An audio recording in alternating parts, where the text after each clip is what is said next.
Simba es un proyecto gratuito de promoción de la lectura. Ayúdanos a que nuestros libros lleguen a más gente compartiendo lecturas en las redes sociales. Si puedes, si quieres, también puedes hacer una donación para mantener el proyecto y posibilitar que nuestra biblioteca siga creciendo.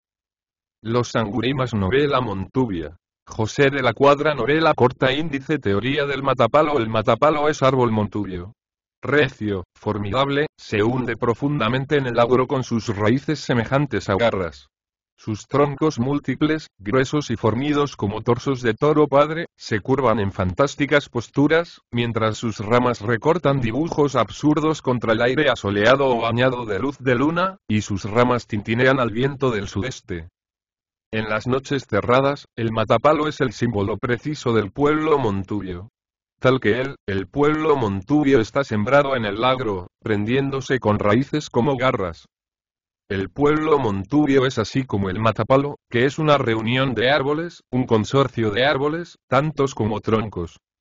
La gente sangurima de esta historia es una familia montubia en el pueblo montubio, un árbol de tronco añoso, de fuertes ramas y hojas campeantes a las cuales, cierta vez, sacudió la tempestad.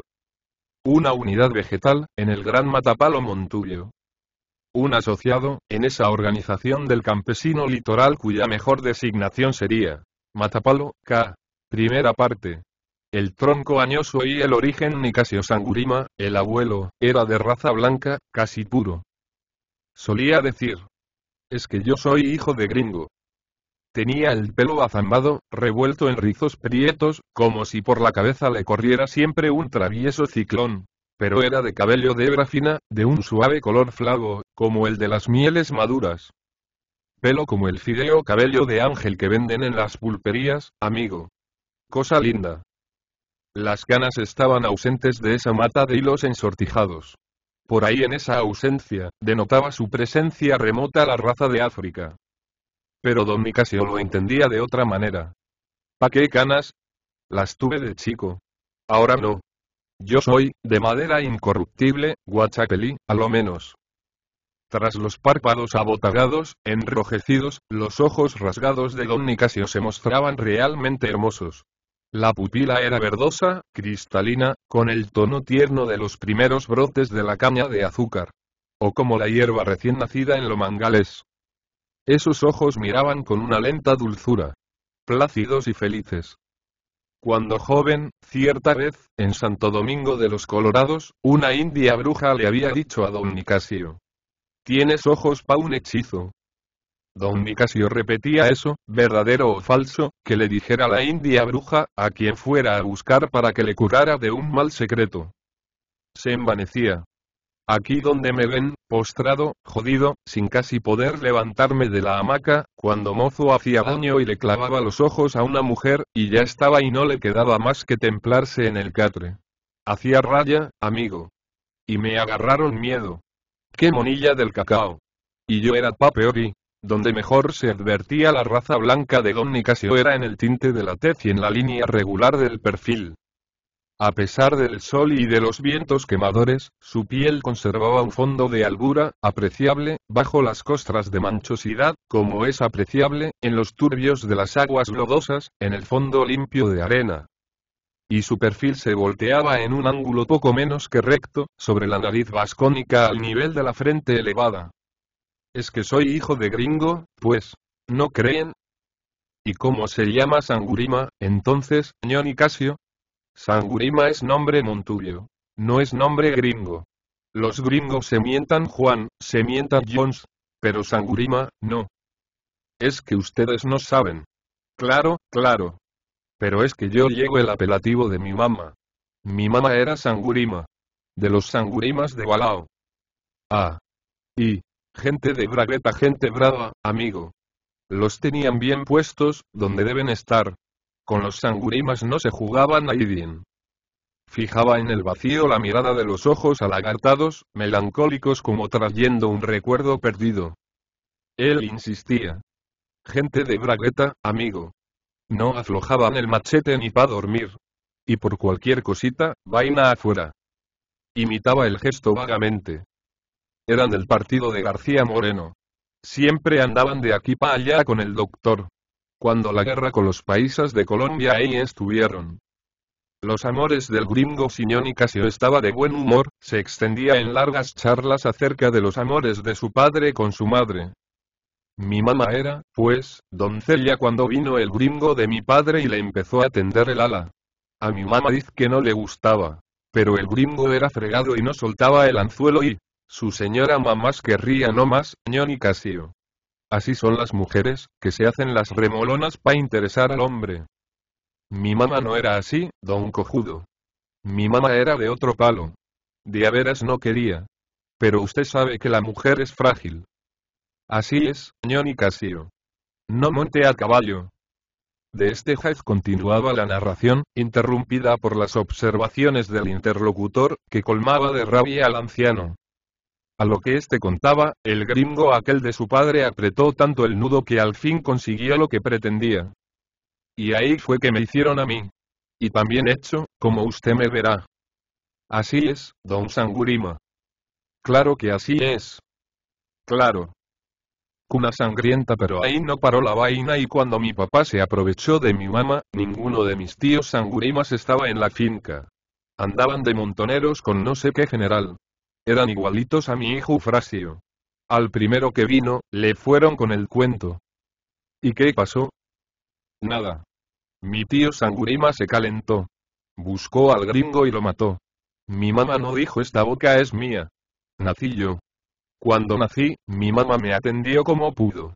Pero, en cuanto se alzó de la cama, fue a ver a mi tío. Lo topó solo. Se acomodó bien. Le tiró un machetazo por la espalda y le abrió la cabeza como un coco. Nada más. Barajo, qué alma. Así es, amigo. Los Sangurimas somos así. ¿Y no siguió más el asunto? Habría seguido. Pero el papás de mi mamá se metió de por medio, y ahí acabó el negocio y porque lo que el papás de mi mamá mandaba, era ley de Dios y leyendas de Ñón y Casio se referían cosas extravagantes y truculentas. En las cocinas de las casas montubias, a la hora del café vespertino, tras la merienda, se contaba acerca de él historias temerosas. Los madereros de los desmontes aledaños se encontraban en los presuntos hechos del viejo Sangurima tema harto para sus charlas, reunidos en torno a la fogata, entre el tiempo que vale la hora de la comida a la hora de acostarse, cara al cielo, sobre la tierra talada. Los canoeros, bajadores de fruta desde las haciendas arribeñas, al acercarse a la zona habitada por los Sangurimas, comenzaban imprescindiblemente a relatar las leyendas del abuelo. Pero donde más se trataba de él era en los velorios y, a mitad de ultratumba el cadáver estaba tendido sobre la estera desflecada, más corta que el cuerpo del muerto, cuyas extremidades alargadas sobresalían en las cañas desnudas del piso. Reposando en la estera que antes le sirviera de lecho, el difunto esperaba, con una apropiada tranquilidad de ultratumba, la canoa donde sería embarcado para el gran viaje. El ataúd lo construían abajo, en el portal, unos cuantos amigos, dirigidos por el maestro carpintero del pueblo vecino. Circulaban por la sala las botellas de Mallorca, para sorber a pico. Decía una vieja, comentando la broma de uno de los asistentes. Vea que don Sofronío es bien pues. Con eso significaba una multitud de adjetivos. Ja. Ja. Ja. Bien pues sí. Otra vieja, tras la profunda chupada del cigarro dauleño, sabroso como un pan, musitaba, aludiendo al muerto pacífico. Vea cómo se ha muerto, pues, ño Victorino. Terciaba otra vieja. Lo que somos. Y se generalizaba la conversación. Tan fregao que era ño Victorino. Así es, pues. Y ahora, con la josca y es que la muerte infunde respeto. Así es, pues. La viuda, llorosa, intervenía. Lo que le gustaba al difuntito el agua de coco. ¿De veras? Sí. De antes de morir, pocos días no más, hizo que Juan le bajara una palma. El finadito mismo quería subir. Ahora, a la palma le ha caído gusano. Giraba otra vez la charla hacia la seriedad de la muerte. Y vean ustedes. ¿Saben lo que hizo Sangurima, el viejo, una vez en Pechichal-Chico? No. Cuente. ¿Qué hizo? Se le había muerto un compadre, Ceferino Pintado. ¿Se acuerdan? Ah. Ceferino. Ese que decían que vivía con la misma mamá. Ese. Era bien amigo de Ño Sangurima. Juntos se emborrachaban. Claro. Un día, en Chilíntomo. No interrumpas. Deja que cuente Ña Petita. Ña Petita proseguía. La tarde que se murió Ceferino llegó al velorio Ño Sangurima. Estábamos en el velorio bastantísima gente. Porque Pintado, a pesar de lo malo que era bien amiguero. Y llegó Ño Sangurima. Salgan pa' afuera, que quiero estar solo con mi compadre. Y agarramos y salimos. Se quedó adentro de la sala y cerró las puertas. Entonces oímos que se empezaba a reír y a hablar despacito. Pero eso no es nada. De repente oímos que Ceferino también hablaba y se reía. No entendíamos nada. Bajamos todititos corriendo, asustados. De abajo preguntamos. ¿Qué pasa, Ño Sangurima? Él se asomó a la ventana. Tenía al lado al muerto, abrazado. El viejo nos decía. No sean flojos. Suban nomás. Ya voy a ponerlo en la caja otra vez a mi compadre. Estábamos despidiéndonos. Pero ya se regresó a donde Dios lo ha colocado. Vengan pa' explicarles cómo es eso. Hay pa' reírse. Subimos. En la cara tenía una mueca como si todavía se estuviera riendo y Ño Sangurima se despidió de él, apretándole la mano. Hasta la vista, compadre. Que te vaya bien. Tiró por su caballo y se fue y yo me creo que estaba Jumo y... Jumo estaría. Alguno de los contertulios murmuraba. La que estaría Juma sería Ña Petita. Ahora mismo el Mallorca la ha mareado. Así es, pues. El capitán Jaén no faltaba quien narrara de seguida otra historia del viejo. Pero la que diz que hizo en Quevedo, no la hizo Jumo. Bueno y sano estaba. ¿Cómo fue esa? Ño Sangurima era liga del capitán de Jaén, ¿se acuerdan? Y la montonera de Venancio Ramos tenía preso en un brusquero lejísimo a Jaén. Quería matarlo, porque Jaén era de la rural y les metía a los montoneros la ley de fuga como a los comevaca. Bien hombre, Jaén. ¿No? Ay, el viejo Sangurima supo y rezó la oración del justo juez. Ya verán cómo se les afloja Jaén, dijo. Después sacó el revólver y disparó al aire. Se rió. Esta bala le ha llegado al corazón al pelado Ramos y al otro día llegó a Quevedo el capitán Jaén. ¿Y cómo te zafaste, Jaén? Ahí verán, pues ni yo mismo sé. ¿Y qué es del pelado Venancio? Gusanera. Una bala que salió del monte lo mató. Ño Sangurima preguntó. ¿Dónde le pegó la bala? En la noble. Me creo que el corazón había sido. Ño Sangurima se golpeó la barriga de gusto. Todavía tengo buena puntería, carajo, dijo. De esta laya eran las historias que se referían en torno de la persona de Ño Sangurima. Y pacto satánico. Los montubios juraban que Ño Nicasio tenía firmado pacto con el diablo. ¿De veras? Claro. Eso sucedía en un tiempo antiguo. Ahora ya no pasa. Pero es que ustedes no saben. Ño Nicasio es viejísimo. Más que la sarna. No arrempuje. Y pero más que el matapalo grande de los Solises y... Ah. Y... alguno aludía hasta al instrumento del pacto. Mi abuelo, que fue sembrador de Ño Sangurima en la hacienda, Lobido. Estaba hecho en un cuero de ternero que no había nacido por donde es de nacer. ¿Cómo? Sí, de un ternero sacado abriéndole la barriga a la vaca preñada y ahí estaba. Escrito con sangre humana. ¿De Ño Nicasio? No, de una doncella menstruada. Ah. ¿Y dónde lo tiene guardado el documento? En un ataúd, en el cementerio del Salitre, dicen. Enterrado. ¿Y por qué? Ah. El diablo no puede entrar al cementerio. Es sagrado. Y no le puede cobrar a Ño Sangurima. Ño Sangurima se ríe del diablo. Cuando va por su alma, le dice. Trae el documento pa' pagarte. Y el diablo se muerde el rabo de rabia, porque no puede entrar al camposanto a coger el documento. Peor se desquita haciendo vivir a Ño Sangurima. Ño Sangurima quiere morirse pa' descansar. Ha vivido más que ningún hombre de estos lados. El diablo no lo deja morir. Así se desquita el diablo y... pero Ño Sangurima está muerto por dentro, dicen. Así ha de ser, seguro. ¿El precio? Algún curioso interrogaría sobre el precio de la venta. ¿Y cuánto le dio el Pática a Ñosangurima por el alma? Uy. Tierra, plata, vacas, mujeres y cualquier montubio viejo intervendría, entonces. Ustedes conocen cómo es ahora la hacienda de Ñosangurima. La hondura. Vega en la orilla, no más. Pa' dentro, barranco alto todito. Terreno pa' invernar. Lomos. Más antes no era así. ¿Y cómo era? Mi padre contaba que, cuando él era mozo, eso no era más que un tembladeral grandísimo. Por eso lamentaban la hondura, que le ha quedado de nombre. Ah. Y, cuando Ñosangurima se aconchabó con el malo, compró el tembladeral y ¿saben en cuánto? Y en 20 pesos. Pa' disimular, él dice ahora que se lo dejó la mamá. Pero no es así. Y enseguida empezó a secarse el pantano y a brotar la tierra sólita.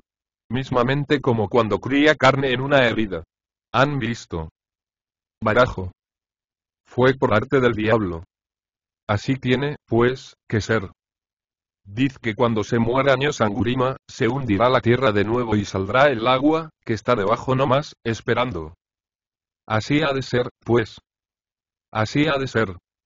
El entierro había otra leyenda de riquezas llegadas por causas extraordinarias. Aquí se trataba de un entierro que Ñoni Casio habría descubierto. Claro que fue cosa del diablo, también, como todo. ¿Y cómo fue eso? Verán. De que ya firmó el pacto malo Ñosangurima podía hablar con los muertos. Vido un día que en una mancha de guadú ardía una llama. Entonces fue y le dijo a la candela, ¿qué se te ofrece? La llama se hizo un hombre y le dijo, yo soy el mentado Rigoberto Zambrano, que viví por estos lados hacía un mundo de años. Tengo una plata guardada, que es para vos. Sácala. Ñosangurima dijo que bueno y le preguntó que qué había que hacer. El muerto le dijo que le mandara a decir las 30 misas de San Gregorio y las 3 de la Santísima Trinidad. Ñosangurima se conformó. ¿Y qué más, señor difunto? Le averiguó. Y entonces fue lo gordo. El Malavisión le dijo que para sacar el entierro había que regar la tierra encima con sangre de un niño de 3 meses que no hubieran bautizado. ¿Y qué hizo Ñosangurima? Se puso a buscar un chico así. Diz que le decía a la gente, adiós, véndanmelo. Yo les pago bien. Más que por un caballo de paseo. Pero la gente no quiso. Claro. Entonces Ñosangurima diz que agarró y dijo, tengo que hacerlo yo mismo al chico. Él no tenía ni hijos ni mujer todavía. Estaba mocito, dicen. Ah. Entonces fue y se sacó a la melada de Jesús Torres, que era muchacha virgen, y la hizo parir. Parió un chico mismamente. Y cuando el chico tuvo 3 meses, Ñosangurima lo llevó donde estaba el entierro. Le clavó un cuchillo a la criatura, regó la tierra y sacó afuera el platal del difunto. Diz que era un platal grandísimo, en plata goda y... Ah. Y la melada Jesús Torres que hizo. Cuando supo se volvió loca, pues. La llevaron a Guayaquil. En el manicomio murió, hace años. ¿Cuántos? El narrador se quedaría pensativo. Voltearía en blanco los ojos. Y balbuciría, a la postre. Según mis cábulas, a lo menos 100 y... El más crédulo de sus oyentes fijaría el colofón indispensable. Así ha de ser, pues. If rectificaciones cuando se le averiguaba a Ñoni Casio Sangurima por la melada Jesús Torres se advertía en su rostro un gesto de contrariedad. ¿A usted le han contado alguna pendejada? Yo no sé qué tienen los montubios pa' ser tan hablantines. De veras les taparía la boca, como a los esteros pa' coger pescado. Igualito. Todo andaría más mejor. Sonreía limpiamente, con un mohín pueril. Y vea usted. Algo hay de cierto en eso. Pero no como dicen. ¿Y qué hay de cierto, Ñoni Casio? Yo me saqué a la melada Jesús, cuando era hija de un padrino mío de por aquí mismo no más, y le hice un hijo. El chico era enfermón bastante. Una noche le dio un aparato como que se iba a quedar muerto. Yo lo agarré y corrí para llevarlo a la casa de mi compadre José Jurado, que era curandero. En el camino estiró la pata el angelito. Y así fue que lo regresé donde la mamá. La melada que vido al chico muerto, lo mancornó y no quiso soltarlo. 2 días lo tuvo apretado. No había cómo quitárselo. El muertecito ya apestaba y tuvimos que zafárselo a la fuerza. Entonces la melada se puso a gritar: «Dame a mi hijo», que no había quien la parara y se estuvo gritando un tiempísimo y así fue que se volvió loca. Yo la mandé a Guayaquil, al manicomio Lorenzo Ponce. Ahí rindió sus cuentas con Dios a los 3 años de eso. Ah. Y vea, amigo, lo que cuenta la gente inventora ahí. Así es, ño Sangurima. Mazorcas de hijos. El viejo Sangurima se había casado 3 veces. Sus 2 primeras mujeres murieron mucho tiempo atrás. La última vivía aún, inválida, chocheando, encerrada en un cuarto de la casa grande de la hondura. Además, don Nicasio se había amancebado un sinnúmero de veces y tenía hijos suyos por todas partes. En los alrededores y muy lejos. Hasta en Guayaquil tengo hijos. Es pa' que no se acaben los Sangurimas. Buena sangre, amigo. Gente de bragueta, con las cosas puestas en su sitio. ¿Y cuántos hijos mismo tiene, don Nicasio? Si estaba a mano una mazorca de maíz, la mostraba al preguntón. Cuente los granos, amigo. ¿Ya los contó? Ese número. Barajo, don Nicasio. Hábitos fúnebres. Don Nicasio conserva una respetuosa memoria de sus 2 esposas fallecidas. No había querido utilizar para sus cadáveres cementerio alguno. ¿Por qué, ño Nicasio? Las pobrecitas. Ahí hay tanta gente, a la hora del juicio, ¿cómo iban a encontrar sus huesamentas? Ellas, que no servían para nada. ¿Cómo iban a poder valerse? Yo tendré que ayudarlas. Probablemente por aquello del auxilio futuro, las tuvo un tiempo enterradas en una colina de la hondura, cerca de la casa grande.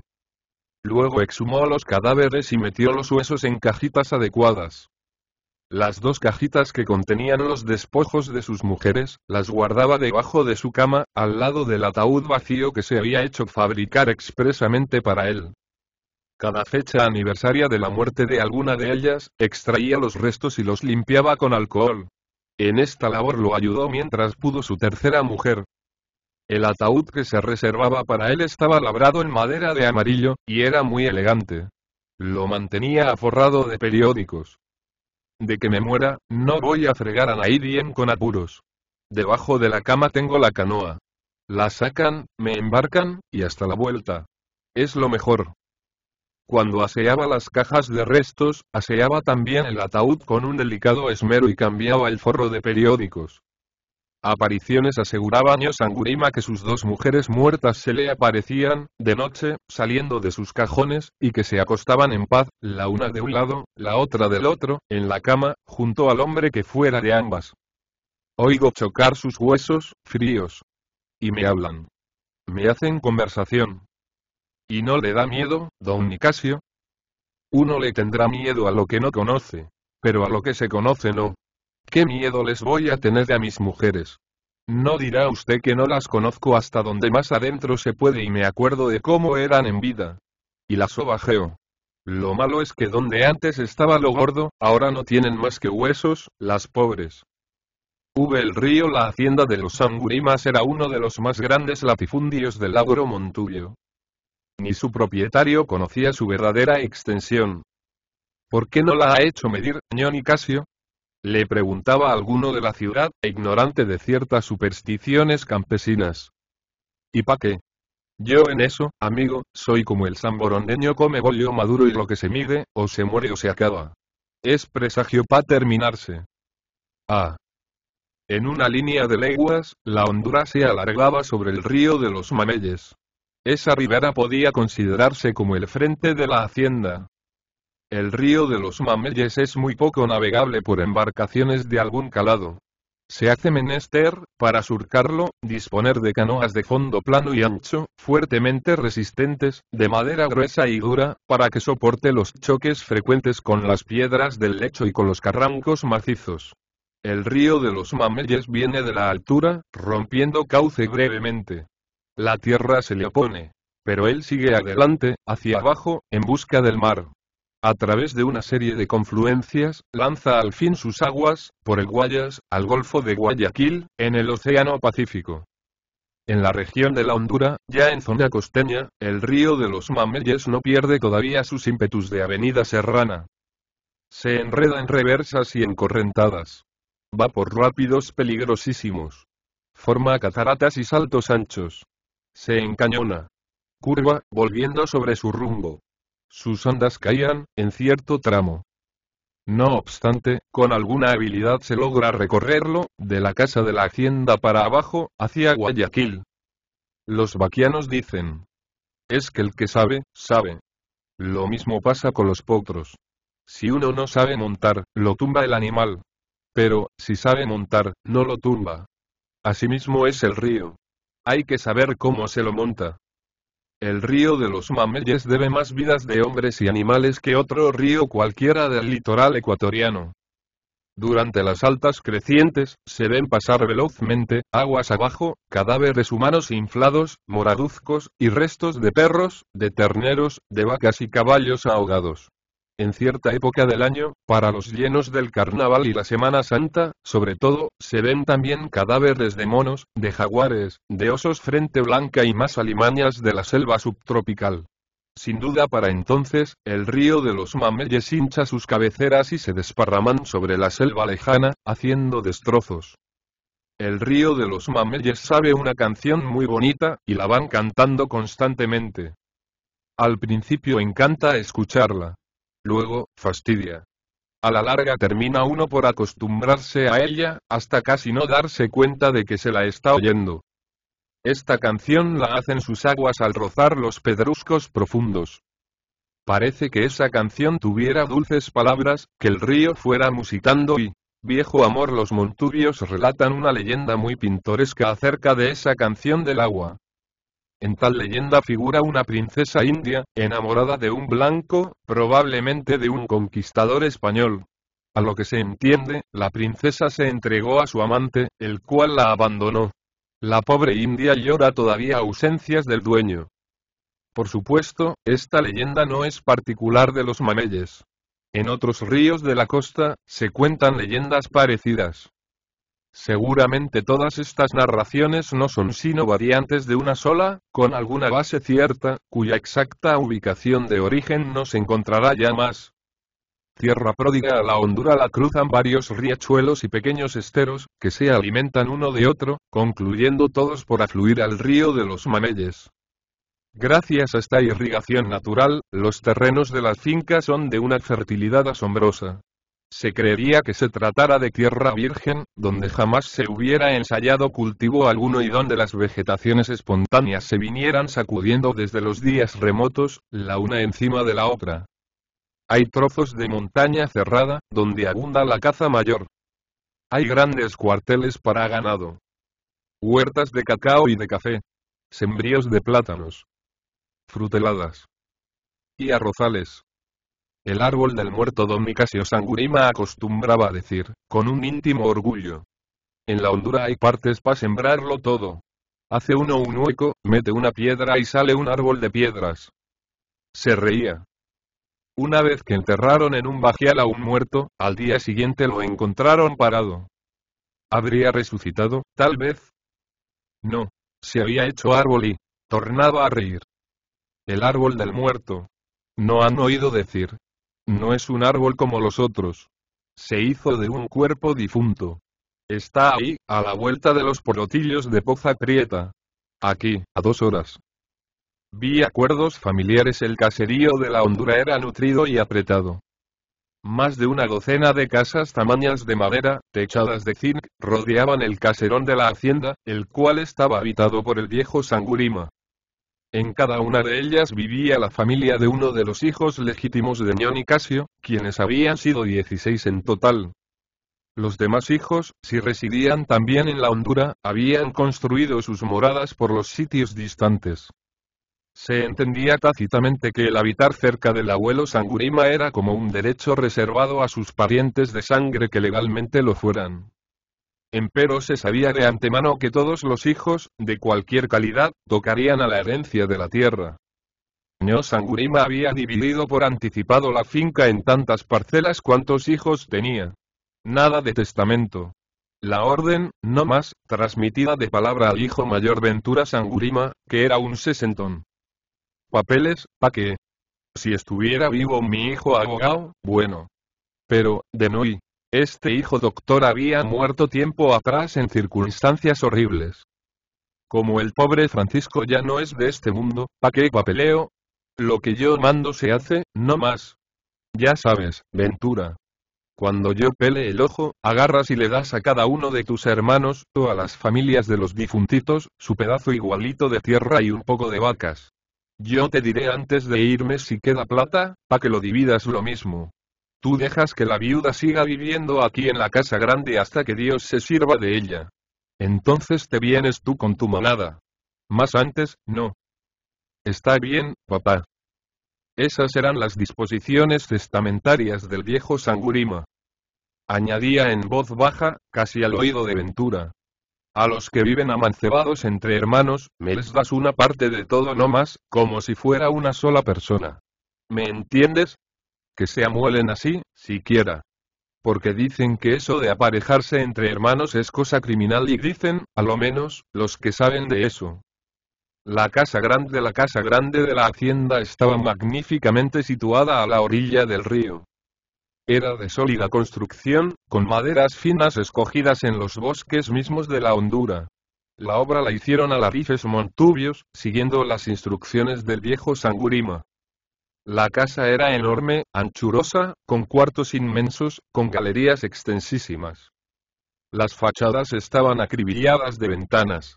Entraban al interior el aire y el sol con una desmesurada abundancia. Se ocurría, al encontrarse dentro de la casa, como si se estuviera en campo abierto. Pero en las horas calurosas, el techo de tejas fomentaba un frescor delicioso en las estancias. Solo el piso superior estaba dedicado a las habitaciones. En cuanto a la planta baja, eran bodegas para los granos, o patios empedrados y cubiertos para las cabalgaduras.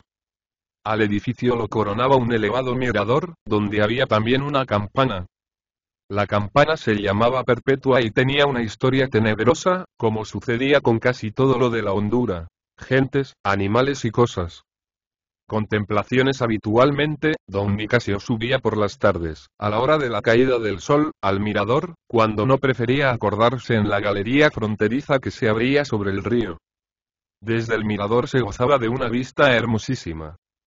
Se veían como un rebaño, agrupadas las casas menores en torno de la casa mayor, y más allá, las covachas de la peonada, pegadas al suelo, disimulándose en los altibajos. Por entre las edificaciones, los árboles frutales ponían sus conos verdes y sus luces doradas en tiempo de cosecha. Los caminos marcaban sus tintes parduzcos. Y monte adentro, los potreros hasta perderse en el horizonte ensangrentado por el sol atardecido. Hacia un lado, siempre monte adentro, las manchas cerradas de las huertas y el viento sobre el río. De ahí venía constantemente un viento sobre el río Cantarín. Soplaba, por lo común, en amplias ráfagas, trayendo consigo un caliente perfume de cacao, de café, de mangos maduros. Cuando el viento soplaba desde el río había de tomar cuidado, pues casi siempre se desataba una tempestad y concluía en un maravilloso juego de rayos y centellas, acompañado por lluvias torrenciales. Desde el mirador se veía el río como una lista movediza de plata, como un camino que corriera.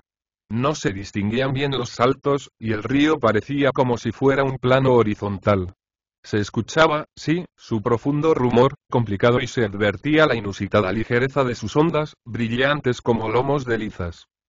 Vi memorias el espectáculo de la naturaleza, engreída, vanidosa, en esa zona rural, le producía a don Nicasio Sangurima un plácido efecto. Parece como si me hubiera tragado una infusión de valeriana, amigo. Siento una tranquilidad. Además, lo ganaba el recuerdo. En vez del paisaje contemplaba transcurrir allá abajo su vida atrafagada, agitada eternamente, móvil y sacudida como la arena de los cangrejales. Su vida, que era un novelón, lamentablemente verdadero, y la mama se veía chiquitín, prendido de la mano de la madre. Una amorosa garra que se le ajustaba al brazo, para llevarlo, sorteando los peligros, salvándolo y librándolo de todos. Entonces no era así la hondura, como ahora. Por supuesto, tampoco era el siniestro tembladeral de las fantasías montubias. Era una sabana inconmensurable, que hacia el lado derecho del horizonte, contra el río, se arrugaba en unas montañas prietas, oscuras, tenebrosas, donde fijaban albergue las fábulas terribles y las más terribles verdades del campo montuyo. Después de todo, la mamá venía de fuga. Temía que sobre todo el mandato del padre, imposibilitado físicamente ya, saltara la venganza de los hijos del hermano muerto por ella. Se hurtaba a los hombres como una pequeña fiera. Huía de los lugares poblados, buscando la soledad agreste, más segura que la compañía humana. Capitalmente, escapaba por defender al hijo pequeñín. Pensaba que sus sobrinos, antes que a ella misma, tratarían de herirla, en lo que le era más querido. Conocía las rígidas reglas de la ley del talión, más de una vez aplicadas entre las gentes sangurimas y este sitio de la hondura lo halló propicio. Aquí ella construyó con sus propias manos, al pie de aquel algarrobo que todavía extendía al aire sus brazos sarmentosos, como un monumento, una covachita de caña, huronera y escondite.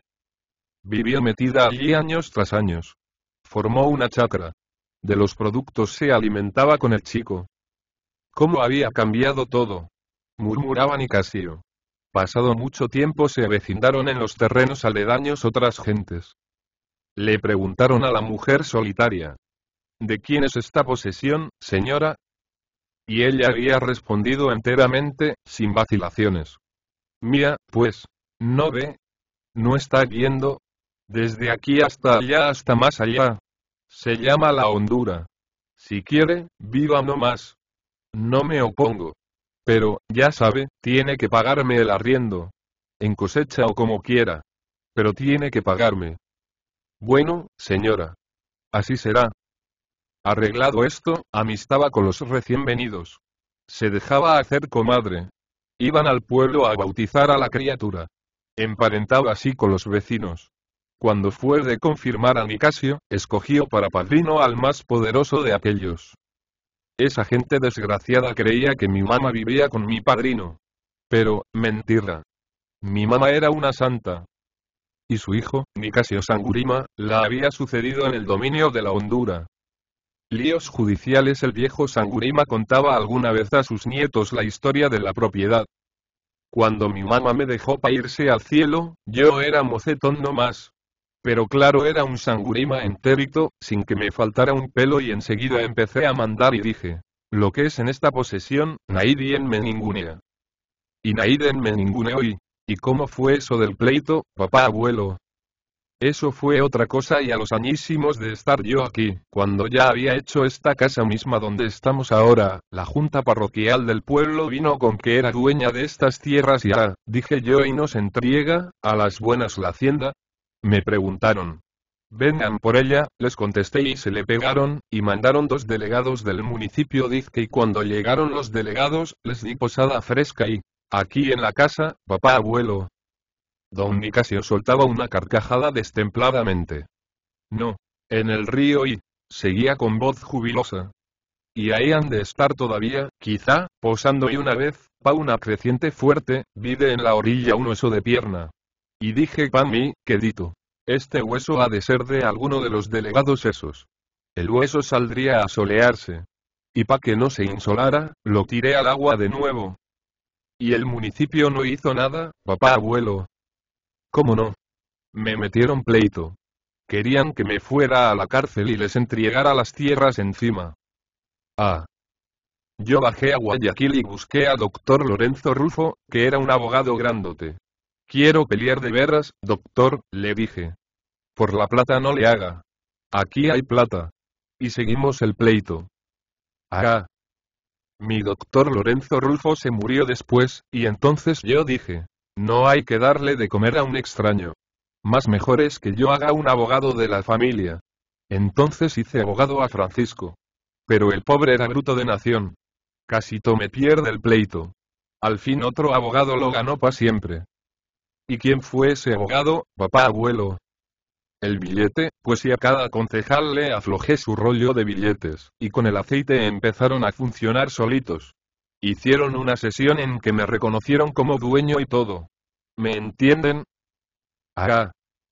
Y por esa mala maña y porque mis cosas están en su sitio, ahora ustedes tienen tierra para enterrarse con las piernas abiertas, si a mano viene y... hará. Segunda parte.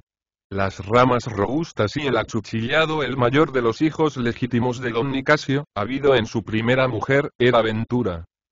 A Ventura Sangurima le decían el acuchillado, por culpa de una profunda cicatriz que le cruzaba el rostro de arriba abajo. También le decían carga de caballo. Tenía una serie de motes a cual más pintoresco y atrabiliario. Ventura era un tipo seco, enjuto, larguirucho. Su mentón se prolongaba en una barba encorvada, con la punta a lo lato, lo que le daba un aspecto siniestro. No obstante, su apariencia, Ventura era en el fondo un pobre diablo. Se parecía un poco a esos termites guerreros, tremenda y aparatosamente armados, que defienden las comegéneras en las tierras mojadas. Ventura jamás pensaba con su cabeza. Se limitaba a obedecer las órdenes del padre, con un ciego servilismo, incapaz de raciocinar. Si el viejo Sangurima lo hubiera mandado a ahorcarse, Ventura habría cumplido el mandato sin discutirlo. A lo más, lo habría consultado con su hermano cura, pero siempre para hacer, en último término, lo que ordenara el padre. En su obediencia había un temor oscuro, cuya memoria prendía en los días infantiles. Ventura no olvidaba en ningún momento que su padre cumplía rigurosamente sus amenazas, por tremendas que fuesen. Recordaba que, en cierta ocasión, cuando él, Ventura, era un chiquillo, el viejo Sangurima le hizo dar 50 azotes de un peón negro que servía en la hondura, y al cual no llamaban de otro modo que hediondo. Diz que a los primeros 25 azotes, Ventura se desmayó, a pesar de que el hediondo se los había aplicado con mano floja. Compadecido, el negro preguntó a don Nicasio si cesaba el castigo. El viejo Sangurima había dicho: aflójale, los demás despacio. Pero ajústale al medio ciento, aunque se muera, y no fueron 50 bejucazos que te mandé que le dieras. Y la falta cometida por Ventura había sido tan insignificante como no haber querido enlazar una yegua corretona para que montara el padre. Es que estoy cansado, pues. ¿Acaso soy peón? Entonces fue que el viejo Sangurima le había mandado dar los palos. Ventura estaba casado con una dauleña, de esas que llaman pata amarilla. Era una mujercita retaca, ancha de cadera, con un vientre enorme y de una proliferidad de cuí. La dauleña le había obsequiado a su marido 24 hijos en 24 años. Justamente uno cada año. Vivían todos, pero no estaban sino dos, los últimos, al lado de los padres. Los demás se había regado por el campo como una semillada. 3 mujeres, únicas que había entre las 2 docenas de hijos, estaban en Guayaquil, encerradas en el colegio de las monjas marianas. Ventura ligaba todas sus esperanzas a las 3 hijas. Pretendía hacer de ellas unas damiselas elegantes, que lucieran en la ciudad. Para eso trabajaba como una mula carguera. No obstante disponer ya de una considerable fortuna personal, independiente de la segura herencia de su padre, Ventura consagraba todas sus horas posibles a la labor. Su existencia iba con el ritmo del reloj de las aves de corral, y aún adelantaba. Se alzaba de la cama a la hora que las gallinas aburren el nidal. Se tendía para el descanso a la hora en que las gallinas trepan los palos del dormidero. Y todo el día trabajaba. Era peor que su peón concierto. A pesar de sus años realizaba faenas honustas. Ordeñaba las vacas. Hacía quesos. Rajaba leña. Saltaba agua. Limpiaba desmontes con el machete. Y ya al atardecer, medio muerto de fatiga, todavía tenía ánimos para bañar a los caballos con líquidos garrapaticidas. Ventura practicaba la agria virtud del ahorro. Era económico hasta lo inverosímil. Se aseguraba de él que cuando le nacía un hijo, le hacía pañales de sempiterna que luego se convertía en ropa de muchos dobleces, lo que, a medida que el chico crecía, iban desplegándose para que la tela sirviera lo mismo que antes. Como esta, había muchas anécdotas sobre Ventura. Seguía con su mismo modo de ser, sin preocuparse de nadie. El único que lo hacía gastar dinero era su hermano cura, con quien conservaba una estrecha amistad. Cuando alguien le reprochaba que trabajaba tanto siendo rico, respondía fatigado: yo soy como el burro, que cuando coge una maña ya no la deja. Esto de trabajar se me ha hecho maña. Una maña de burro. De los hijos de Ventura no se sabía cuestión mayor. Se decía que otro se había radicado en la sierra, donde estaba casado con una mujer acaudalada.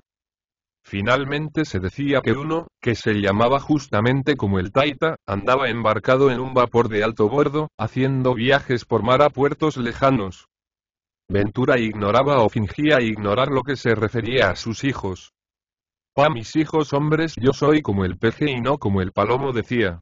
El palomo anda cuidando al hijo grandote. El peje hace al hijo y lo suelta en el agua pa' que corra su suerte. Es más mejor ser como peje. Esta afirmación suya le había valido un apodo nuevo. Por ella y acaso también por la configuración de la parte alta de su cabeza, lo llamaban raspabalsa. A Ventura no le enojaban los sobrenombres. Sin embargo, este de raspabalsa tenía la propiedad de irritarlo. Cuando algún muchacho se lo gritaba de lejos, tapándose detrás de los troncos gruesos, Ventura respondía a voz en cuello. Anda, dile a la grandísima de tu madre. Generalmente ocurría que tal grandísima venía a ser hermana de Ventura, pues el muchacho del grito era alguno de los sobrinos innumerables. Pero Ventura no se preocupaba de esos detalles. Cuando se oía motejar con el nombre del ridículo pez, se ponía desaforado. Ventura deliraba por las comparaciones zoológicas. Decía a veces de sí mismo. Yo para trabajar soy un animal. Pero también. Pa' eso soy una bestia de bueno. ¿Acaso sería por las comparaciones? Pero lo cierto es que Ventura amaba a los animales con un acendrado amor. Cuando veía que sus sobrinos maltrataban a algún animal, les increpaba. No frieguen a esa criatura del Señor. Esto no impedía que cuando los perros lo molestaban con sus ladridos, cayera sobre ellos a bejuco limpio, armando desenfrenadas zalagardas. Al escucharlo, los vecinos comentaban burlonamente. Ya está raspabalsa peleando con sus hermanos en el Señor. Él se justificaba, afirmando. Pa' mí no hay perro que me ladre, ni gallo que me cante fuerte, ni mujer que me alce la respiración. En sus raros momentos de cólera, sostenía, como una irrebatible demostración de su hombradía. Es que yo soy de la carne misma de mis papás, que por cada hijo que ha hecho ha deshecho un hijo de otro. Cuando a los oídos de don Nicasio llegaba la noticia de estas expresiones, murmuraba sentenciosamente, con cierta tristeza. Este raspabalsa es mismamente un pendejo, no más. Por lo común, en el caserío de la Hondura se tenía en poca monta a Ventura Sangurima, el mayor de los hijos del viejo. Y el padre cura antes que con sus hermanos de padre y madre, Ventura hacía grandes migas con uno de los hijos del segundo matrimonio de don Nicasio. Con Terencio, que era cura en San Francisco de Guaguá, la antigua aldea colonial. Se veían a menudo. Ora era Ventura quien emprendía el largo viaje hasta el lejano pueblo. Ora era el clérigo quien venía hasta la Hondura. Su hermano predilecto lograba lo que nadie conseguía de Ventura, hacerle derrochar el dinero. Cuando el acuchillado armaba camino a Guaguá, portaba grávidas alforjas, conteniendo los más preciosos productos de campo, para regalo de la mesa del hermano en el convento. Y ya en el pueblo, se desvivía por obsequiarlo, adquiriendo para su paternidad las más caras zarandajas en las tiendas de los chinos. Todo sin perjuicio del gasto de cerveza, vinos y licores raros, consumidos en fantásticas cantidades durante la estada, gasto que corría por su cuenta. En la Hondura, el padre Terencio tenía casa propia, como todos los demás sangurimas. Esta casa estaba habitada por una muchacha muy hermosa cuyo nombre era Manuela, y por un demonio de chico, del que ignoraba cómo le pondrían en la pila del bautismo, pero a quien se conocía por perfectamente al empleo abusivo de la palabreja. Estos muchachos figuraban como sobrinos del padre Terencio, lo cual resultaba extraordinario, pues ninguno de los hermanos del cura los reconocía como hijos. En ocasiones se decía que eran ahijados del clérigo. Cuando éste visitaba la hacienda, Manuela y el diablillo lo recibían con grandes zalemas. Frecuentemente lo trataban de papá. Entonces el padre Terencio los observaba, con su curiosa forma culterana, donde el habla montubia perduraba con su sintaxis, con su acento y con muchos de sus vocablos. Vosotros mismamente no debéis llamarme papá, sino padrino, que es la parentela que tengo con vosotros de a de veras. El padre Terencio era hombre divertido. Decía de él el viejo Sangurima. Mi hijo cura sería un gran cura de no gustarle tres cosas: berija, baraja y botija. De resto, es tan bueno como un cauje podrido. Cuando los dos hermanos se encontraban en Baba, se atizaban unas borracheras formidables. Se encerraban en el convento y consumían mano a mano cantidades fabulosas de alcohol. Comenzaban por beber cerveza hasta que daban fin con la no muy abundante existencia del mercado. A continuación se dedicaban a ingurgitar licores extranjeros. Al cuarto o quinto día, ya exhaustos los bolsillos de Ventura, trasegaban aguardiente de caña. A la postre se quedaban tumbados, medio muertos, en la sala rectoral, tendidos en el piso, revolcándose entre gómitos y escupitajos. Después de dejarlos reposar largas horas, el sacristán se encargaba de ellos. Les daba friegas en el cuerpo y les hacía oler amoníaco. Tras muchos esfuerzos conseguía que se recobraran.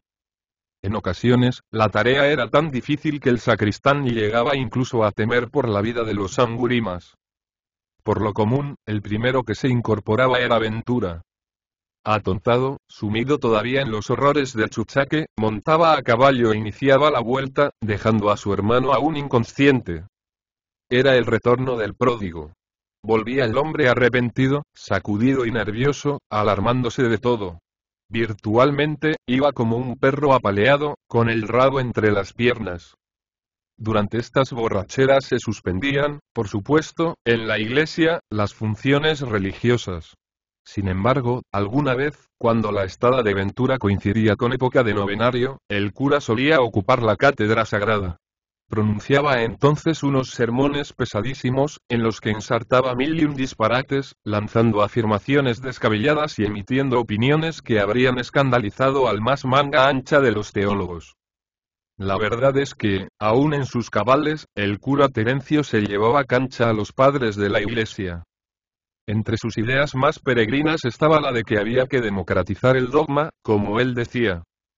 Sostenía que a los montubios hay que presentarles las cosas, no solo de forma que las entiendas completamente, sino de la manera que más de acuerdo esté con su idiosincrasia. Cuando el padre Terencio se andaba en pastoreo de almas por los sitios montañosos, ocurría que aplicara más frecuentemente su método. Explicaba. Si yo les digo a los montubios que el judío Malco le dio una bofetada en la mejilla a Jesucristo, este volvió la otra, se escandalizarían, y pensarían que Jesucristo era un cobardón que no vale la pena tomarlo en cuenta ¿y cómo dice entonces, padre Terencio? Yo les digo, más o menos. Iba nuestro Señor, con esa cruz grandota que le habían cargado los verdugos, cuando en eso sale el judío maleo y le suelta una bofetada y ¿saben lo que hizo el santo varón? En vez de haberle rajado el alma, que era lo que le provocaba, como él era tan buen corazón apenas se contentó con decirle al judío, anda a golpear a tu madre. Así. En esto y en otras cosas semejantes consistía el sistema del cura demócrata. El padre Terencio era muy aficionado a las obscenidades. En su anticuado gramófono acostumbraba a tocar unos discos cuyos solos nombres denotaban lo que eran. La noche de bodas, un fraile en un convento de monjas, y otros semejantes. En su pequeña biblioteca, entre los breviarios, la imitación de Cristo y los manuales de liturgias, la condesa y el cochero, la posadera y el estudiante, y más por el estilo. El padre sentía un inefable placer, más que en escuchar, en narrar chistes picantes y puercas historietas, donde aparecían como personajes clérigos, monjas de clausura, sacristanes, cantores de coro, beatas y más fauna de iglesia. Repetía hasta el cansancio cierto cuento asqueroso en el que figuraba un chico criado por un cura. A punto de morir, acercaba a aquel al lecho de muerte y le refería la historia de su vida. El cuento concluía con que el cura confesaba al muchacho que era su hijo, pero que él no era su padre, sino su madre, siendo su padre el arzobispo de Quito. También sabía el padre Terencio versos repugnantes y canciones de parodia. Cuando iba a la hondura, el cura procuraba esconder en lo posible su verdadera naturaleza. Sin embargo, cierto día se emborrachó al extremo y se le ocurrió decir una misa por el alma del hermano abogado. Improvisó con cajones un altar al pie de un árbol, y comenzó a sacrificar de un modo blasfemo. En lo mejor, le vinieron hipos y náuseas, y se vomitó sobre el altar, quedándose luego como amodorrado y don Nicasio supo el asunto. Bajó de su casa y lo despertó a bejucazos y el abogado, el hermano abogado, muerto años atrás de modo espantablemente trágico en el sitio abierto de los Guayacanes, constituía para unos sangurimas algo como el orgullo y el blasón de la familia, mientras que, para otros, solo había sido un infeliz a quien no se le pudo utilizar buenamente ni siquiera para ensayar el filo de un machete nuevecito. Eufrasio Sangurima, el peor de la tribu, al cual llamaban el coronel, acaso porque de veras lo fuese, con grado obtenido en cualquier acción de montonería, se mostraba despectivo cuando aludía al doctor Francisco. Con el perdón de mi mamá, Francisco era un hijo de puta, exclamaba. Bien hecho que lo hayan muerto como lo mataron. De aquel crimen se susurraba una acusación contra el coronel Sangurima. No alcanzaba esta a concretarse en nada efectivo, pero era, entre el bravo grupo familiar, un dicho generalizado. El coronel se comió esa corvinita espinosa, pues. El padre Terencio osó cierta vez, estando en sus copas consuetudinarias, defendido por el amparo de su feligración parroquial, en la baba de su curato, insinuar el rumor al oído de su hermano Eufrasio, que había ido a visitarlo. Por supuesto, lo hizo con circunloquios y empleando símbolos bíblicos. Mirando el machete que colgaba del cinto del coronel, le dijo a este. ¿Acaso esa arma sería la quijada de asno? Y el coronel, que no había leído media línea ni del Antiguo ni del Nuevo Testamento, por la razón elemental de que no sabía leer, quedó sin entender la alusión. Pero, astuto como era, por si acá y, pensando que su hermano se burlaba de él en alguna manera, lo mandó al ajo y lo trató de mujerona, de borrachón y de hipócrita, entre una sarta de insolencia cuartelera. De examinar desapasionadamente el asunto, se advertía que ninguna causa aparente existía para acusar de la muerte del doctor Sangurima a su hermano el coronel. Entre ambos, que eran hermanos uterinos incluso, nacidos de un mismo matrimonio del viejo, no habían obrado jamás intereses personales contrapuestos, ni cuestión alguna de litis o pendencia. Se llevaban más bien que mal y conservaban entre sí una amistad respetuosa, sintiéndose ambos valiosos en el conjunto de los hermanos, cada uno por su cuenta y lado. La muerte del abogado no podía devenir consecuencia de alguna de utilidad para el coronel por sí misma. Y por tanto pero la malicia Montubia anota ciertas circunstancias e interpretaba ciertos detalles. 2 días de aquel en que probablemente fue asesinado el doctor, el coronel Sangurima desapareció sin causa justificada del caserío de la Hondura. Cuando regresó, aparentemente no le hizo mayor impresión la tremenda noticia. Y hasta pareció que la hubiera esperado. Ah. Vean, pues sí, ¿y quién será que lo ha comido, no? Y se quedó tan campante. Además, luego de muerto su hermano comenzó a hablar mal de él. Como si quisiera rebajarlo y dar a entender que se trataba de tan poca cosa, que valía poco el muerto, que no había que molestarse en averiguar nada. Todo eso no era lo corriente en el genio militar y los montubios lo advirtieron. De aquello y de otros hilos perdidos, la malicia campesina sacó partido y dio abajo a sus murmuraciones. Se decía. Que el coronel mismo no lo haya matado, bueno. Pero él arregló la cosa. Clarito. ¿Y por qué? Se jalaban bien. ¿Por qué? ¿Por qué? No Sangurima, pues si el viejo fue que lo mandó a matar y, el padre. Y menos. Y el doctor estaba perdiendo un pleito gordo y no Sangurima le había dicho. Déjame a mí ya. No te metas vos en nada. Pero el doctor Francisco no quería. Diz que decía, yo la gano papás.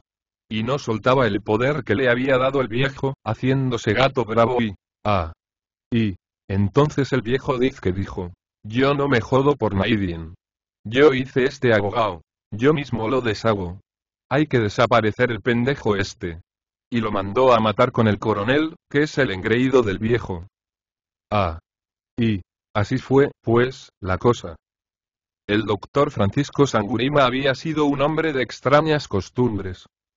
Así que se graduó, montó una oficina en Guayaquil en asocio con un colega que fue su compañero en las aulas de la universidad. Este cofrade era el que hacía la labor profesional. El doctor Sangurima se encargaba no más de mandar clientes, y se limitaba a percibir su comisión de los honorarios que pactaban. Su solo apellido, prestigioso en los campos, y la circunstancia de ser hijo del poderoso dueño de la hondura, bastaban para que todos los montubios de los aledaños, buscando congraciarse con las gentes sangurimas, acudieran a sus servicios. Así, el bufete producía dinero en abundancia. El doctor Sangurima casi nunca estaba en él, y ni siquiera en la ciudad. Prefería mejor vivir en pleno monte. Se había hecho construir una casucha pajiza en el sitio abierto de los Guayacanes, y ahí habitaba con un viejo peón que le daba servicios y le cocinaba. El doctor era una acerba especie de cenobita. Por su modo de ser se había ganado algunas leyendas acerca de su naturaleza sexual. Antes moraba en el sitio abierto de Palma Sola. Pero como otros pobladores acudieron luego a instalarse en las vecindades, alzó con su construcción y la trasladó a los Guayacanes. Gustaba de la soledad en una forma exagerada. En realidad, era una manía. Pues, según afirmaba, sufría grandes miedos en la soledad, siempre temiendo que lo asesinaran. Su muerte se le anunciaba como un presagio fatal, que hubo de cumplirse. Cierta tarde mandó por víveres a su peón al caserío de la Hondura. El peón se demoró en el viaje más de la cuenta. Aseguraba que el hijo mayor del coronel lo había emborrachado contra su voluntad. Cuando el peón regresaba, camino de la casa, vio a lo lejos una mancha negra de gallinazos que voltejeaban sobre el techo y penetraban por las ventanas, saliendo después en cruentos combates, como arrebatándose presas. Disparó al aire su escopeta y las aves ahuecaron. En el rellano de la escalera lo esperaba un cuadro horroroso.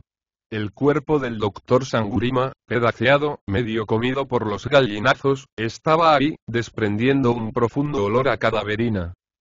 Se calculó que, al ser encontrados sus despojos, el doctor tenía ya 2 días de muerto. ¿Acaso lo mataron la misma tarde que el peón salió de compras? Los asesinos estarían espiándolo tras los matorrales, y en cuanto quedó solitario lo acometieron.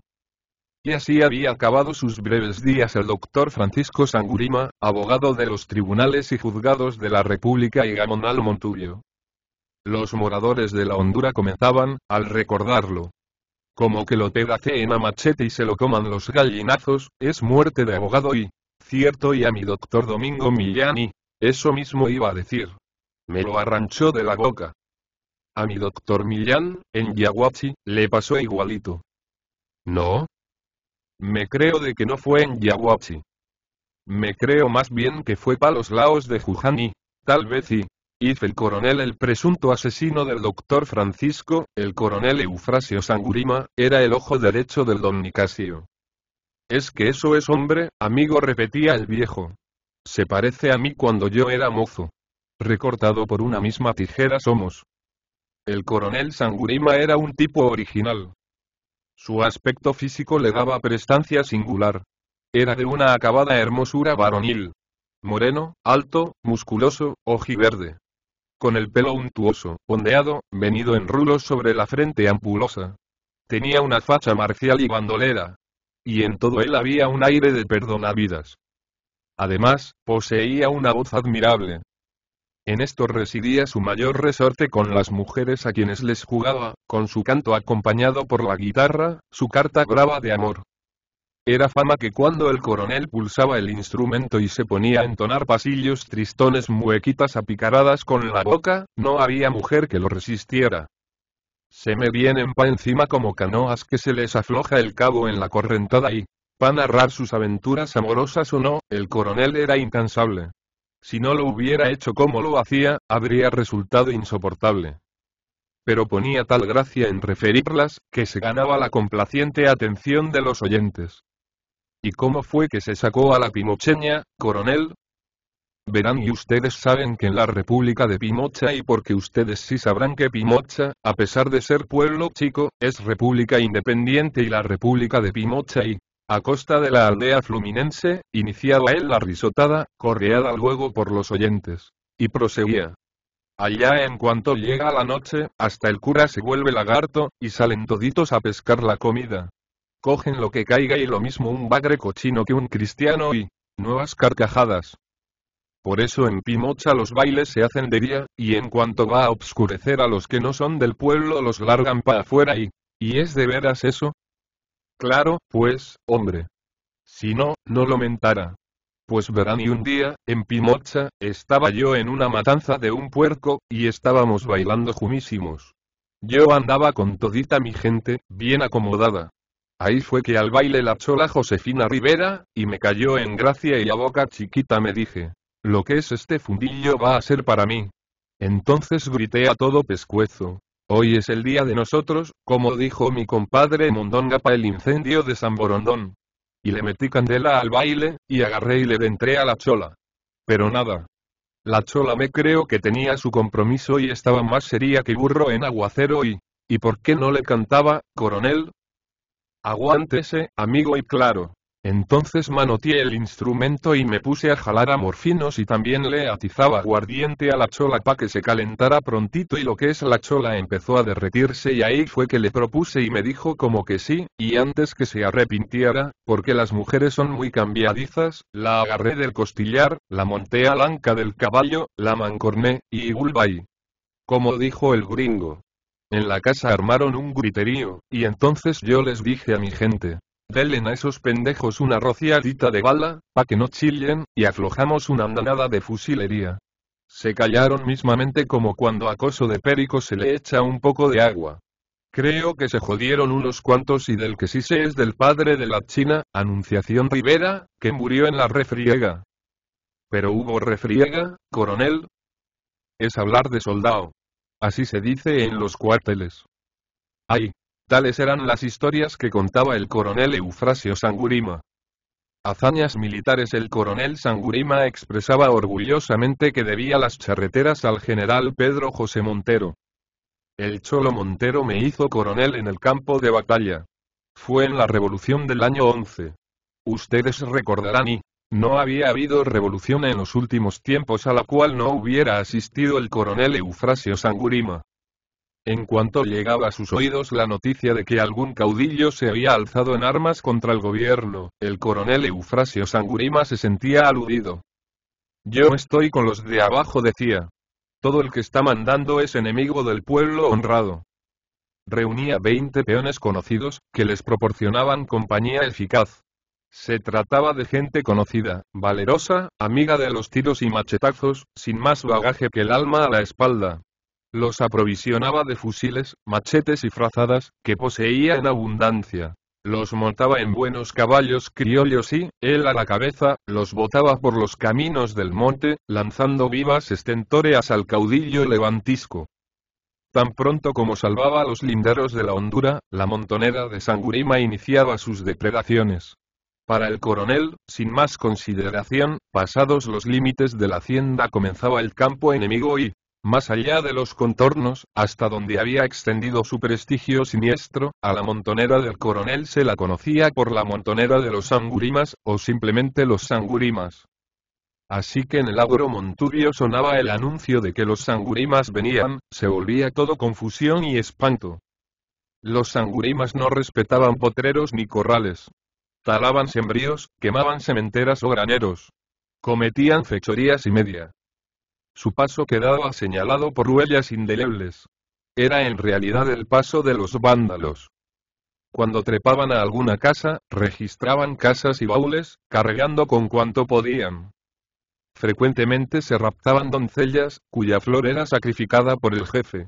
A continuación iban sobre la mujer los demás montoneros, abandonándola luego, muerta a medias, si no del todo, en cualquier parte, para que la recogieran sus deudos.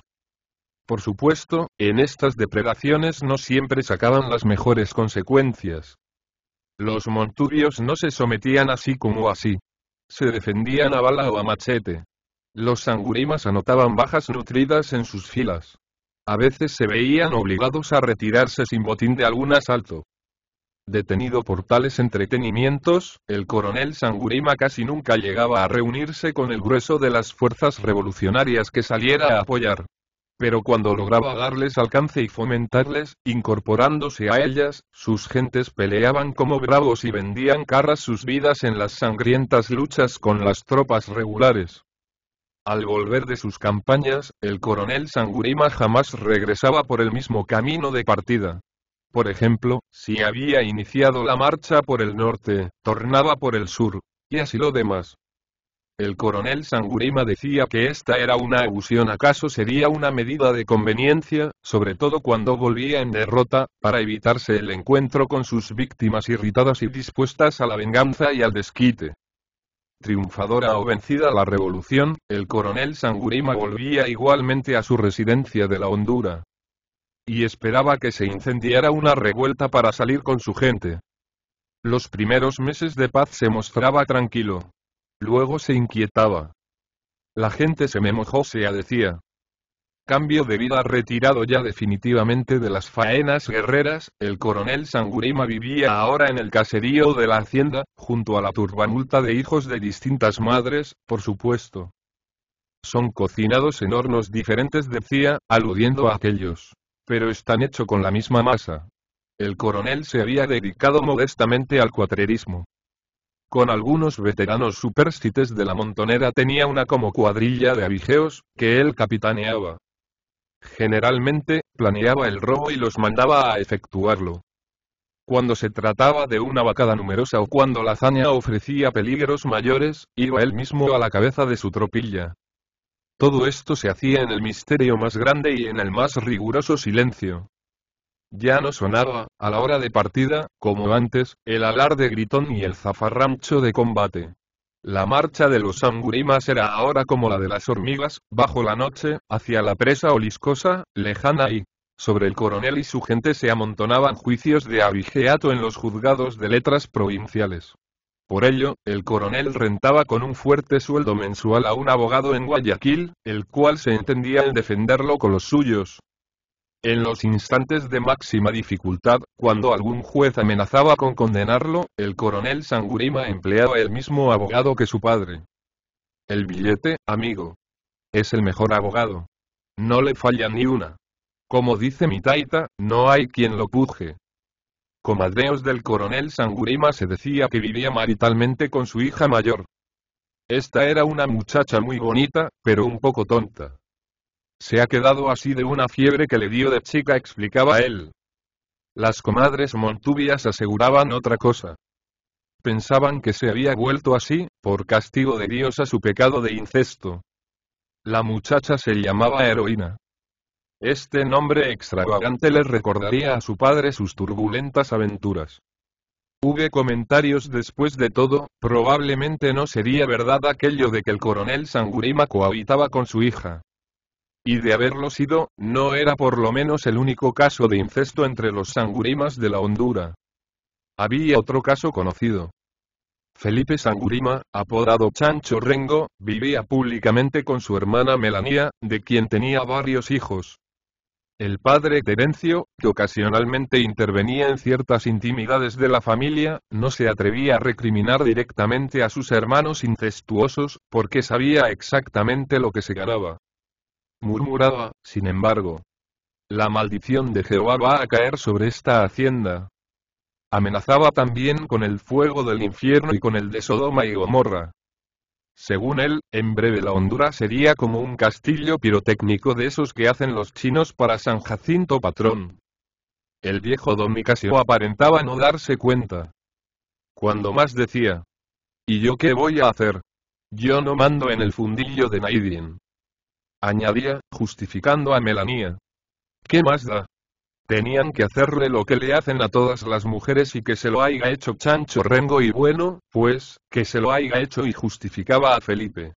¿Le habrá gustado esa carne, pues? Y lo que se ha de comer el moro que se lo coma el cristiano, como decía mi compadre Renuncio Sánchez, el de Bocana de Abajo, y así es. Bejucos. Los demás hijos de don Nicasio eran montubios rancios, con los vicios y las virtudes de las gentes litorales y sin nada de extraordinario. Se emborrachaban los sábados en la noche y los domingos. El resto de la semana trabajaban normalmente en las labores campesinas. Las mujeres, casadas o amancebadas, parían incontenidamente, llenando de nietos al viejo. Gentes montubias. Vegetación tropical. Tercera parte. Torbellino en las hojas y vida patriarcal. A pesar de todo, en el caserío de la Hondura regía un sistema patriarcal de vida, condicionado por el mandato ineludible del abuelo Sangurima, cuya autoridad omnipotente nadie se atrevía a discutir. El caserío de la Hondura era un pequeño pueblo. Una aldeuca montuvia donde el teniente político estaba reemplazado por el patriarca familiar. Varios de los hijos y de los nietos adultos del viejo gobernaban negocios cuya clientela se reclutaba entre la parentela y la peonada. Había así carnicería, botica, pulpería, etc. También había dos cantinas, rivales entre sí, la ganadora y el adelanto. En esas cantinas se formaban grandes alborotos los sábados por la noche. La peonada consumía parte sensible de su salario en aguardiente, y se divertía bailando entre hombres o con hijas de una viuda sandoya, que era vecina del poblado. Por causa de las preferencias de las sandoyas, con relativa frecuencia ocurrían riñas cruentas en las cantinas rivales. Salían de eso muertos y heridos. Se procuraba ocultar la cosa o disimularla como mejor era posible. Y todo seguía lo mismo. Cuando la cuestión había sido tamaña, intervenía con su influencia en Guayaquil el viejo don Nicasio. En tratándose de asuntos de la laya, don Nicasio era muy complaciente. Sin duda recordaba sus propias aventuras, y no se creía llamado a imponer una moral exagerada cuando él mismo no la había tenido jamás. En otros aspectos, el anciano era intransigente.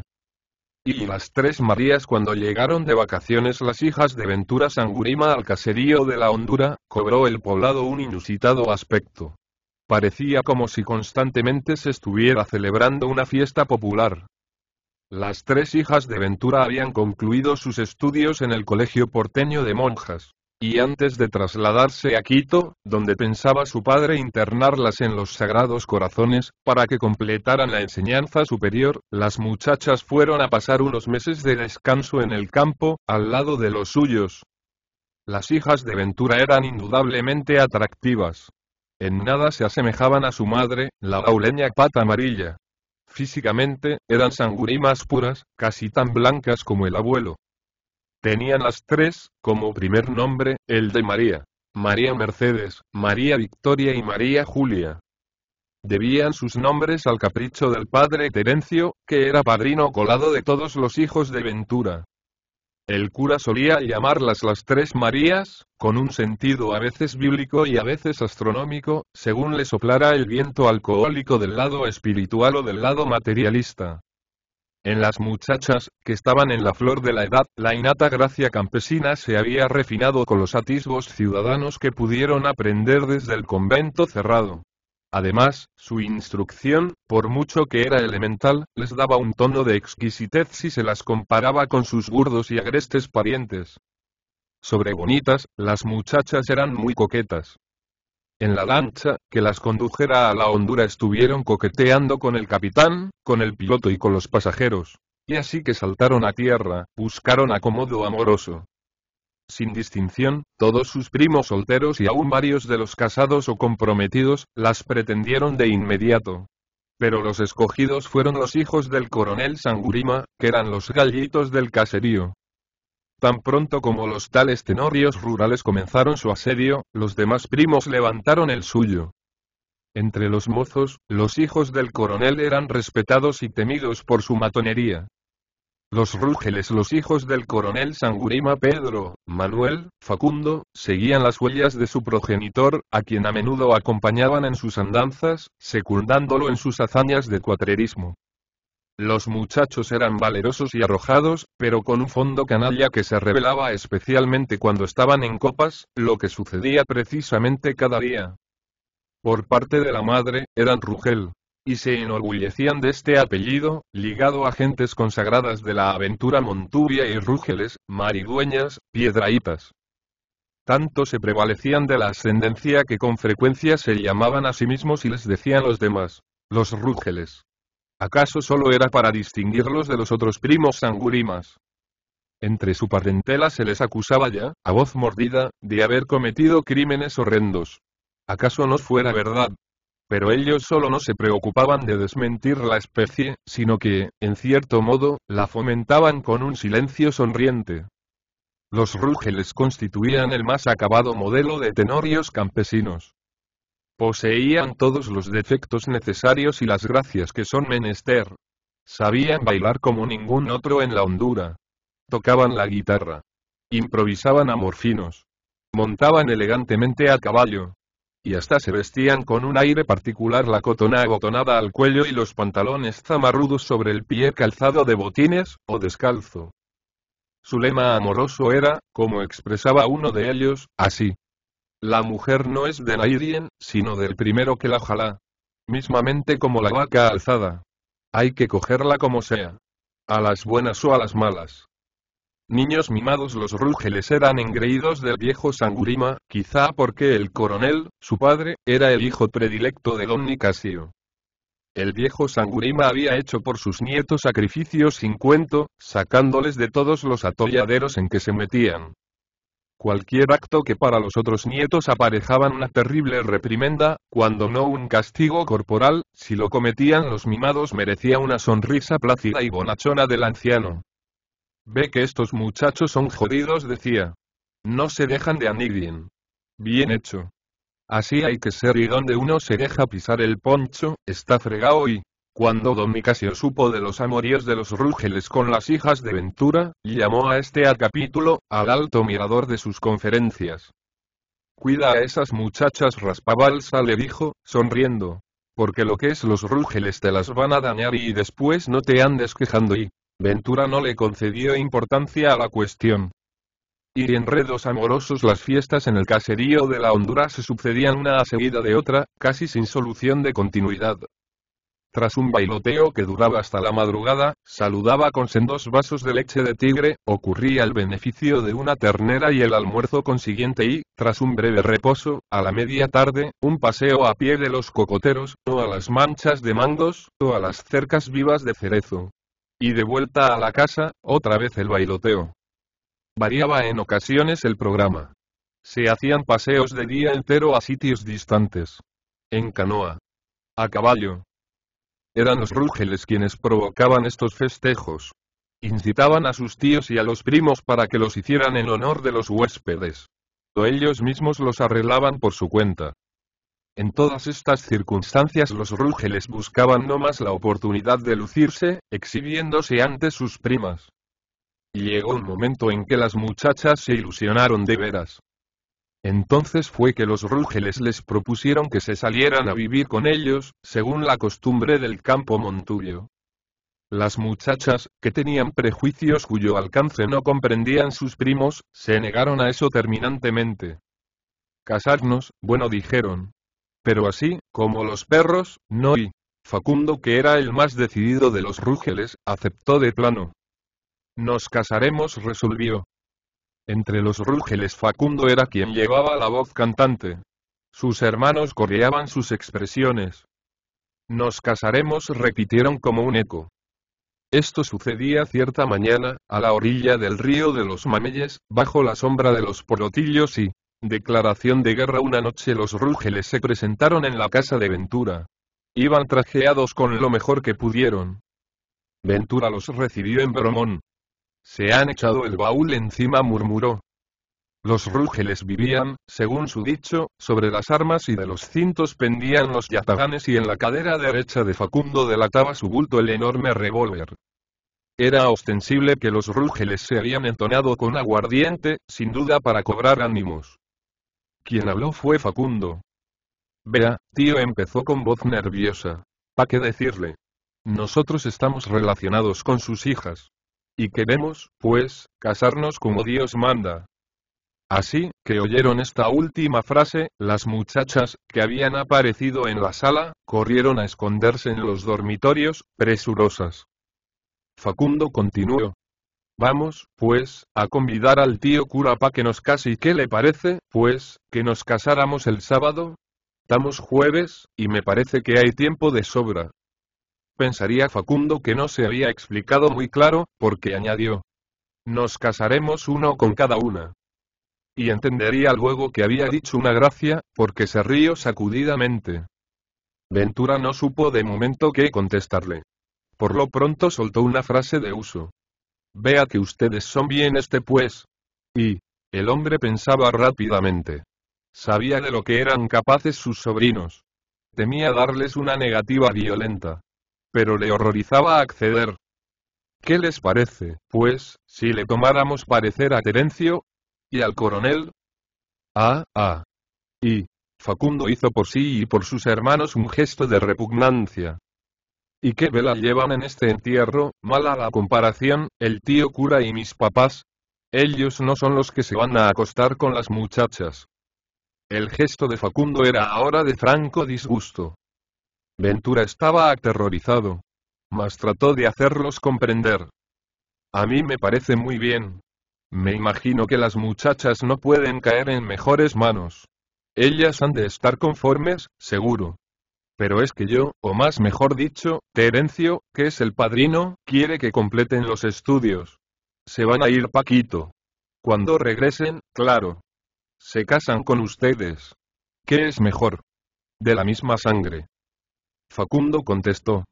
Déjese de vainas, tío, ¿y pa' qué mismos necesitan estudiar más? La mujer, con que sepa cocinar, a parir aprende sola y usted, perdonando la mala palabra, le enseñó a parir a su compañera o ella hizo no más. Resuelva de una vez y no chingue, tío. Ventura volvió sobre sus andadas. Razonó cuando le fue dable. Pero Facundo no convenía en nada. No apriete la veta al toro, tío. Déjese de pendejear y resuelva. En la discusión se llevaron una hora. A la postre no acabaron de ponerse de acuerdo. Los Rúgeles bajaron sin despedirse, con los rostros hoscos y amenazadores. Facundo dijo desde media escalera. Cuidado se arrepiente, tío. Y abajo en el rellano, musitó. Me la vas a pagar, raspabalsa y... If temores Ventura no concilió el sueño esa noche. Aconsejó largamente a las hijas. Las recomendó que no se vieran para nada con los Rúgeles. Las chicas dijeron que sí a todo. Pero ni este ofrecimiento tranquilizó al padre. Estos malalmas son capaces de cualquier barrabasada, repetía. Su mujer, la lauleña Pata Amarilla, se tragaba el llanto en un rincón. La fuga, por supuesto, las tres Marías no cumplieron con lo prometido a su padre. A la noche siguiente se entrevistaron con los Rúgeles. Los Rúgeles insistieron en que se fugaran con ellos. Al principio las muchachas se sintieron inclinadas a acceder. Después reflexionaron y terminaron por negarse. Pero, en secreto, María Victoria bajó y se encontró con Facundo en el sitio que de antemano convinieron. Facundo la trepó al anca de su caballo y se la llevó por el campo aún anochecido. A caballo también sus dos hermanos le daban escolta. La búsqueda la cosa se supo después, casi a la semana. Los Rúgeles habían desaparecido de la hacienda desde el día del rapto. Nadie daba noticias de ellos ni de la raptada. Algunos decían que los habían visto por los linderos septentrionales de la hondura. Otros, en cambio, decían que los habían visto por abajo, hacia el sur. Ventura tenía no más datos contradictorios. Se había acercado al coronel para inquirirle noticias. Pero solo había obtenido respuestas como esta. Vea, hermano, a mí no me meta en sus cojudeces y si yo le pidiera que me diga dónde están mis hijos, a usted se la ha perdido una hija, a mí se me han perdido 3 hijos y ¿qué le parece? ¿No será que su mosquita muerta de usted se me los ha jalado a los 3 mismamente? ¿Qué le parece, hermano? Don Nicasio le decía. Ya ves, yo te dije. Cuida a las muchachas esas. ¿Y por qué no las dejaste casar? Más mejor hubiera sido. Ventura no encontraba apoyo en ningún lado. Los que no simpatizaban con los Rúgeles, les temían. De manera que nadie le daba auxilio. Desesperado, le escribió al padre Terencio, mandándole un propio agua. Tan pronto como recibió la carta el cura se puso en camino.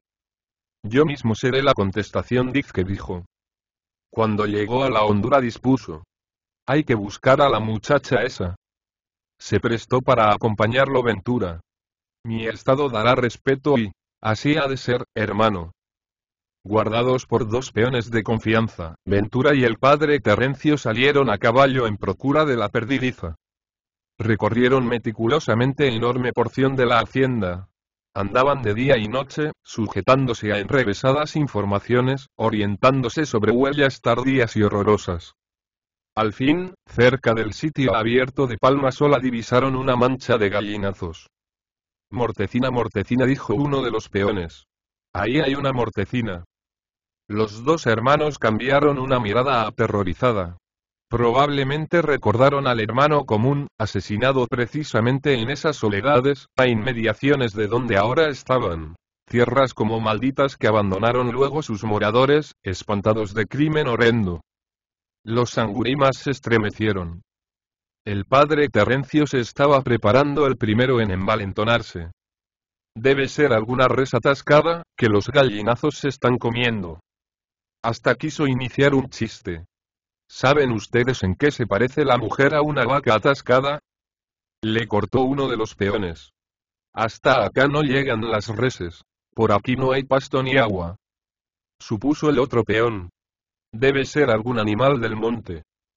Contradijo el primero. Pero tendría que ser un animal muy grande, porque tetea el pájaro. Como no sea un cristiano y puede que se sea un cristiano. Aventura el corazón se le oprimía. Se le dificultaba la respiración. La cabalgata se aproximó al sitio donde estaban los gallinazos espantando a las aves. Cuando la negra nube de alas se levantó, dejó al descubierto un cuerpo desnudo de mujer. Junto al cadáver estaban las ropas enlodadas, manchadas de sangre. Con un hilo de voz, Ventura Sangurima balbuceó. Es María Victoria. Ese traje llevaba. No pudo hablar más. Rodó montura abajo, sobre el suelo sartenejoso. Y se estiró en el desmayo y, el hecho bárbaro, el padre Terencio constató el hecho bárbaro. A la muchacha la habían clavado en el sexo una rama puntona de palo prieto, en cuya parte superior, para colmo de burla, habían atado un travesaño formando una cruz.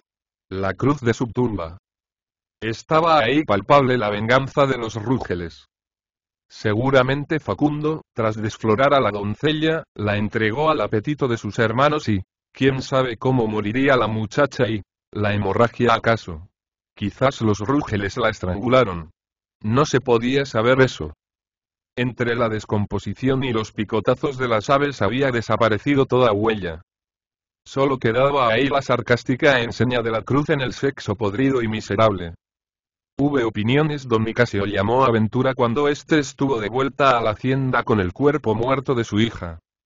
Hay que enterrar a esa muchacha aquí mismo, en la hondura, a boca chiquita, para que no frieguen ahí bien, recomendó. Ventura no contestó. Habría querido oponerse, redarguir, pero no se atrevía a hacerlo. Hubiera dado cualquier cosa porque estuviera presente en la entrevista el padre Terencio, mas don Nicasio había dicho que quería hablar a solas con Ventura, y el clérigo no pudo acompañarlo. Ya ves. Vos tienes la culpa. Por no cuidar a tus hijas. Yo te manoseaba el consejo. ¿No lo has oído? A Ventura lo estremeció un llanto sacudido. Lo increpó don Nicasio. ¿Y qué sacas llorando ahora? La vas a resucitar. Deja el lagrimeo para las mujeres. Después de un rato agregó. ¿Y quién sería que mató a la muchacha? Porque lo que es los Rúgeles no han sido, seguro. Ellos son alocados, pero buenos muchachos. Yo digo que la chica se habrá extraviado de ellos y ha caído en quién sabe qué manos. Sería tal vez los mismos que se comieron a mi hijo Francisco. Sea como sea, hay que dejar la cosa quedita. Que no se enteren las malas lenguas, sobre todo. Intervenciones. Ventura hubo de conformarse. En verdad, él no estaba seguro de nada. Sabía ahora que no contaba con el apoyo del padre contra los Rúgeles. Y temía de estos más que antes. Creía muy posible que continuaran en sus venganzas hasta dar fin con los suyos. Después de todo, ahí era nada lo que habían hecho.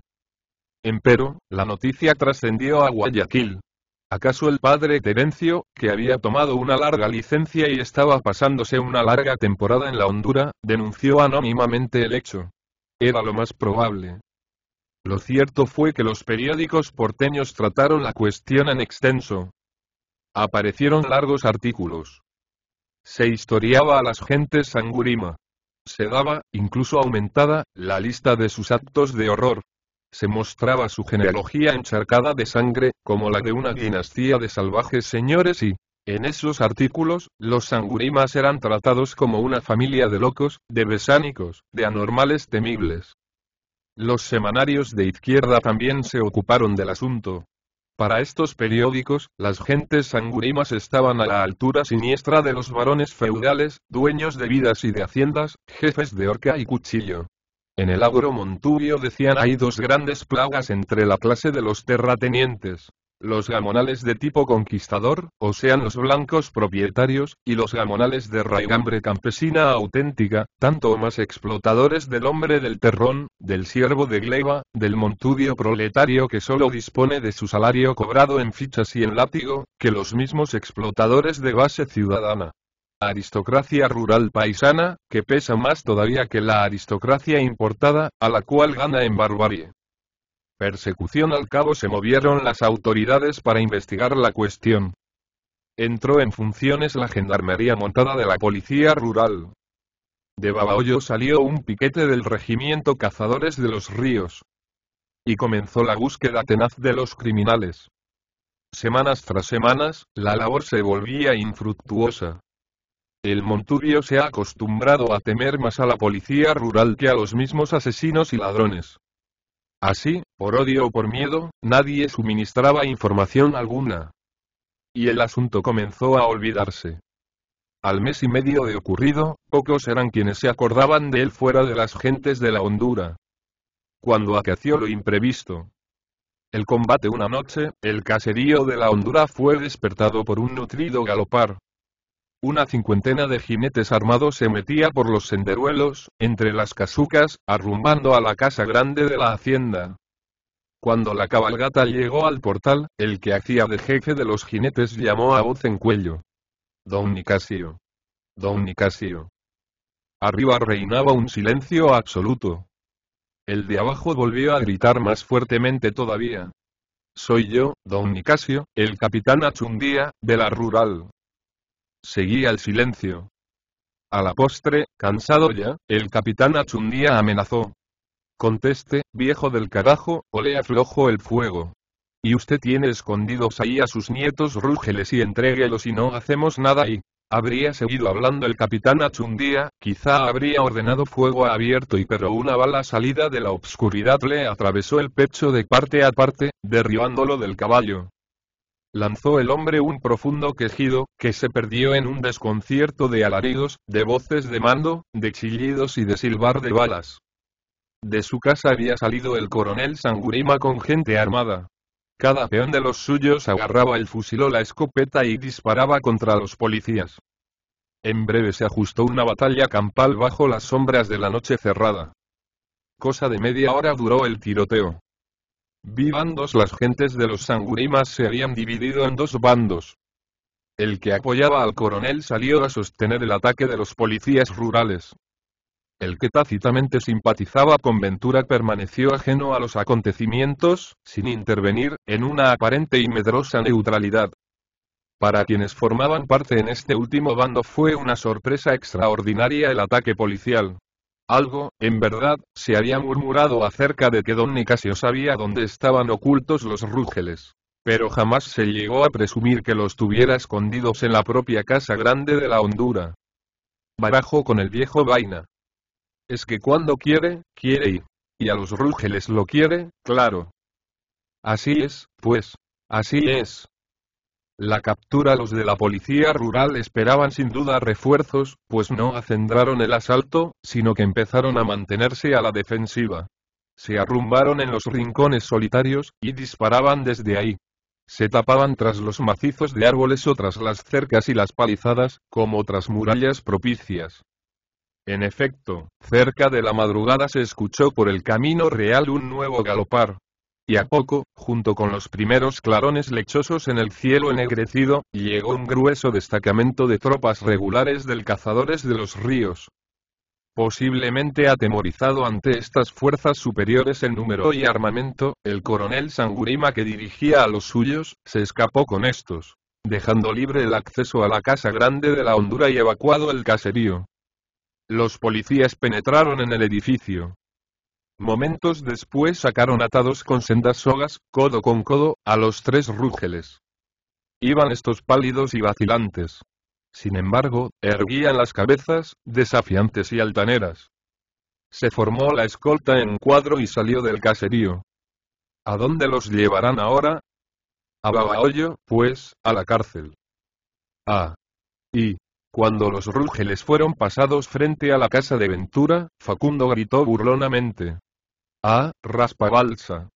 Y, mirando a las ventanas cerradas, hizo dificultosamente con una mano, que apenas podía mover, una seña obscena y, la policía rural quedó ocupando el caserío. Se dispusieron centinelas en la casa grande y ambulancia para recoger a los heridos. La mañana se dedicó a curar a estos y a enterrar a los muertos. Tentativa cuando la escolta cabalgaba por el camino real, seguida a alguna distancia por el resto del piquete de los cazadores de los ríos, el coronel Sangurima intentó una sorpresa para libertar a sus hijos. Fue rechazado y obligado a fugar con los suyos, confiado a la velocidad de sus caballos hasta el monte espeso. Se dijo que iba malherido, con un balazo en el hombro. Después se supo que esto último no había sido verdad. Epílogo.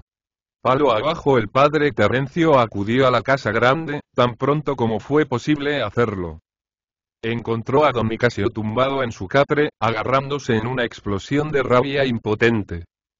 En los ojos verdosos, alagartados, había una luz de locura. Al ver al cura hizo el viejo una mueca. «Ya estará contento tu compadre Raspabalsa, ¿no? Ya se jalaron presos a esos muchachos inocentes y...». El padre Terencio permaneció silencioso. «Y ahora dicen que nos seguirán juicio a todos por las muertes que ha habido anoche. La tropa nos tiene vigilados por eso. Nadie puede salir de la hondura. Nadie puede entrar tampoco y...». El padre Terencio seguía escuchando. Le gritó el viejo: «Rebuzna algo, pues, don cojudo». Habló el cura. Procuró acopiar su escasa ciencia de consolación cristiana para fortalecer al anciano. Este le oía lo propio que oía la canción del río de los Mameyes, que ahora mismo estaba sonando, allá abajo y... ¿Cuánto tiempo les caerá de prisión a los rúgeles, Terencio? 16 años, papás. El comandante del cazadores me dijo. Ah. No los alcanzo. Me moriré antes. Y... Se deshizo en llanto don Nicasio. Era la primera vez que el padre Terencio lo veía llorar. La primera vez que alguien lo veía llorar. ¿Acaso no habría llorado nunca?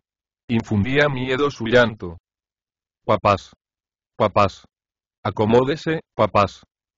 Era un llanto tremendo. Se mordía el hombre las manos hechas puño. Se desgarraba las ropas. Papás. Hay que tener valor. Hay que ser machos, papás. Reaccionó don Nicasio. Yo soy más macho que vos, mujerona. Más macho que todos, carajo. Y pero es que me duele pues sí. Se calmó a la postre. Dijo. El pendejo de Eufrasio dañó todito. Yo tenía otro plan. Cuando vi de la cosa perdida, agarré y me dije. Debemos jodernos completos. Y le propuse lo que le propuse. Pero Eufrasio no quiso y yo le creía más hombre al coronel ¿y qué le propuso, papás? Don Nicasio explicó largamente el plan que no pudo poner en práctica. Lo que hubiera sido el epílogo verdadero y era ahora no más epílogo imaginario, viviente solo en su cabeza fiebrada y, más debajo de la hondura, el río de los Mameyes crecía y daba vuelta en una revesa espantosa. La revesa de los ahogados. Don Nicasio hubiera dicho a los policiales. Más mejor es que nos vayamos con los presos por agua. Yo también quiero ir. Nos embarcaremos en la canoa grandota de pieza y... Los policías habrían aceptado sin desconfianza. Y al llegar a la revesa de los ahogados, habría mandado sacar la tabla falsa del fondo de la canoa, y ésta habría hundido en 2 minutos. De tierra los peones habrían dado bala a los rurales, que estarían en el agua.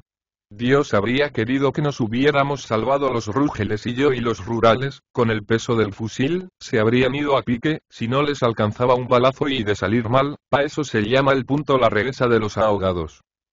Nos habríamos acabado toditos y claro, más mejor que presos ellos y solo yo y ahí nos habríamos jodido completos y no le parece, don cojudo. Habría sido un crimen horrendo, papás. Su alma mismamente se habría perdido y... Usted lo creerá así. Pero yo no, y para mí las cosas son de otro modo y... Sonrió don Nicasio al concluir. Usted será todo locura que quiera y no me opongo. Pero, aquí en confianza, le voy a decir, que para mí, si Ventura es un pendejo, usted es otro más grande y más grande.